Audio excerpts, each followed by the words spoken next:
Fallout Season 2, Episode 5 ending explained, Cooper, the Ghoul, and Lucy's breaking point hands down. This is the best episode of Fallout Season 2 so far, and the ending alone earns it that title. Now that we've crossed the halfway point of the season, the show is doing something truly fascinating. Cooper is becoming the killer we've known as the Ghoul, while at the same time, the Ghoul's humanity is slowly returning. And right alongside that transformation, Lucy is changing too. Exposure to the wasteland is hardening her, and some of the violence at the core of the Ghoul is starting to rub off on her.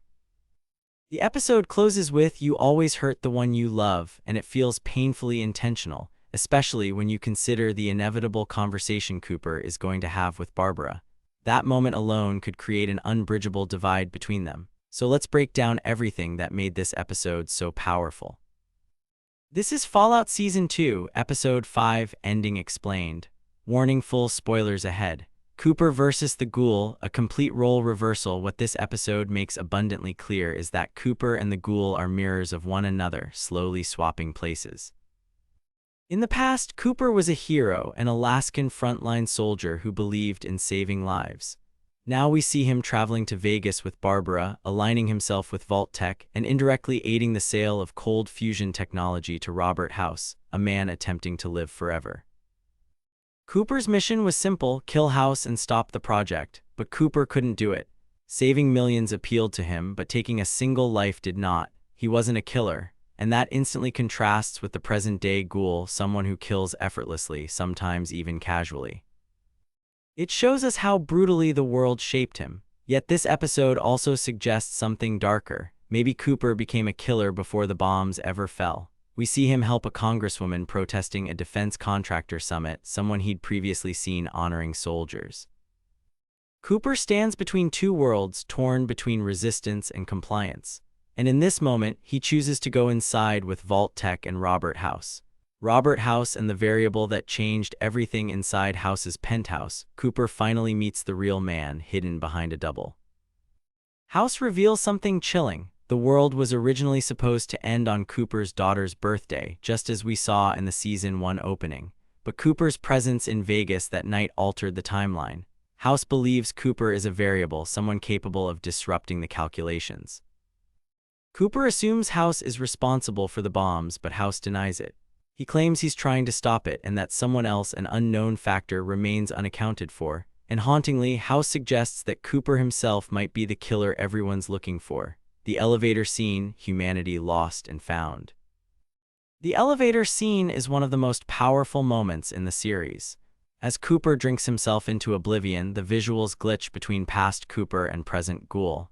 At the exact point where the Ghoul is regaining humanity, Cooper is losing his. It's devastating. No matter what Cooper does, kill House, kill Hank, or do nothing, millions will die. By inaction alone, he becomes a killer. Riding the missile at the party symbolizes that moral freefall. He chooses his wife and daughter, even if it means betraying everything he once believed in, and damning an entire nation that fell for the smiling marketing campaign he once fronted. The Ghoul's sadness and Hank's cruel bargain. Did anyone else notice the sadness in the Ghoul's eyes? Last week we saw fear. This week we see pure despair. The Ghoul learns that Barbara and Janie are alive in cryosleep. Hank offers him a deal: betray Lucy and return her to her vault, and his family lives. Refuse, and they die. By this point, the Ghoul has begun to care about Lucy. She's brought back something human in him, and now he has to betray the one person who helped him feel again. I brought you here to bargain. This is the bargain. There's truth in that, but there's also heartbreak. Lucy's transformation. I don't know who I am. Lucy's arc in this episode is just as powerful. The wasteland is changing her. In the general store, she kills the man who murdered Sonny, not intentionally, but because hesitation means death out here. When another customer asks who she is, Lucy responds, "I don't know," and she means it. Later, after being sedated by the Ghoul, Lucy fights to stay conscious, attacks him, and sends him crashing onto a spike. The old Lucy would never have done that. She's becoming stronger, sharper, and more dangerous, and she knows it. The final scene with Hank raises serious questions. Was he really there? Is Lucy heading into his underground bunker? Or was that moment a hallucination? Norm and Vault-Tec's darkest secret. Meanwhile, Norm's storyline quietly explodes. Inside Vault-Tec HQ, the words "liar, liar" scrawled across the walls perfectly reflect public betrayal. Norm learns that Lucy was warned to return to the vault, but he presses forward anyway. In Barbara's office, he uncovers a vault proposal labeled Forced Evolutionary Virus, a gene-altering supercharging agent. This may very well be Phase 2 of Bud's plan. When Ronnie overhears Norm admitting he isn't Bud's successor, everything falls apart. The group may turn on him or exile him alongside Claudia, potentially deepening their connection. Norm waking up on trial feels inevitable. Final thoughts? The best episode of Season 2. This is easily my favorite episode of Season 2.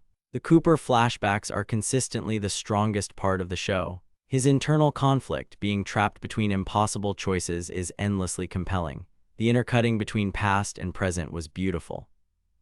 The ending score, paired with Cooper's regret over Lucy and his manipulation by Vault-Tec and Robert House, reinforces one brutal truth: they never stopped controlling him.